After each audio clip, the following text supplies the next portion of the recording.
So, this is the movie that the Nostalgia Critic got his jokes from for his reviews on his channel. Interesting.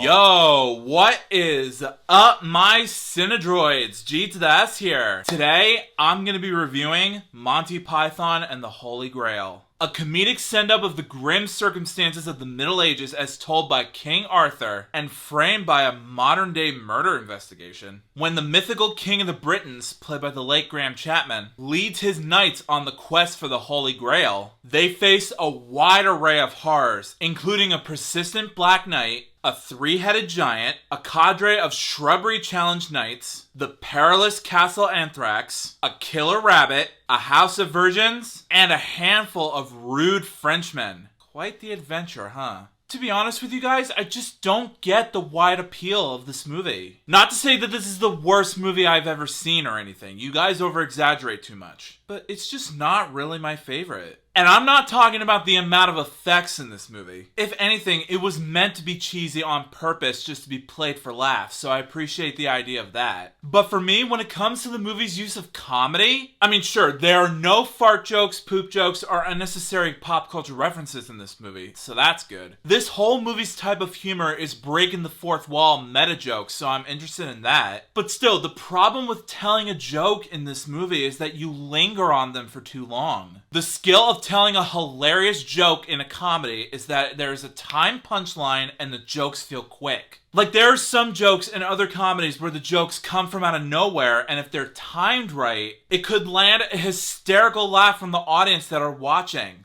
That's what makes great comedy. But in this movie, when it comes to its execution, when you tell a joke that drags on for far too long, it becomes unfunny, and as a result, I was bored throughout the whole thing. Same with the dramatic emotion in the film. The tension between the characters in this movie was nowhere to be found whatsoever. And that also ties in with the character development as well. None of the characters feel memorable or authentic at the least. They either feel generic, are cringeworthy, or just straight up outright dumb. And the dumbness of these characters could have worked in a silly movie like this if they would just time their jokes right. But that dies down real quick in this movie. As for the plot of this movie, it does focus on the quest to find the Holy Grail just a little bit. But when they build up this climax to get the Holy Grail, spoiler alert, when they start this huge battle to reclaim their treasure that they were sent out to retrieve for their tribe, the actual filmmakers roll in their vehicles and take the knights and horsemen into their trailers and haul them back to the studio. And the director coming in and telling the cameraman to cut the footage to black, and no credits rolling at the very end whatsoever. It's just a black screen and all I'm hearing is music in the background. It just feels very abrupt, and I feel like I just got punked by the time the movie was over. Good thing Indiana Jones found a way past those childish Frenchmen and got the job done for them, so I appreciate that. I mean, of course, he's not in this movie at all. I was making a joke. Now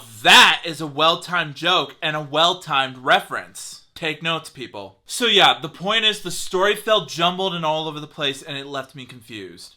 Moving on. Now for the positives. Not that much to offer, but I will say that the camera work and cinematography looks good in this movie. It does match the medieval setting, the atmosphere feels somewhat authentic and different, and the tone of it feels grim at least. So I appreciate the effort you put on that. Also, the direction from both Terry Gilliam and the late Terry Jones also felt fitting to their characters. Again, kudos to them on that. But still, the matter still stands that in the end, Monty Python and the Holy Grail was easily forgettable. The jokes fell flat, the characters were boring to watch, the story felt mixed up and didn't focus on one thing to set up the characters in the plot, and the overall appeal of the film just feels a bit questionable to me. In short, it was very hard to follow, and I felt dumbfounded by the film's end. And I'm sorry if I'm ruining this film for you if you guys did like it. If you did enjoy it, then more power to you. You don't have to listen to me. But for me, I rate Monty Python and the Holy Grail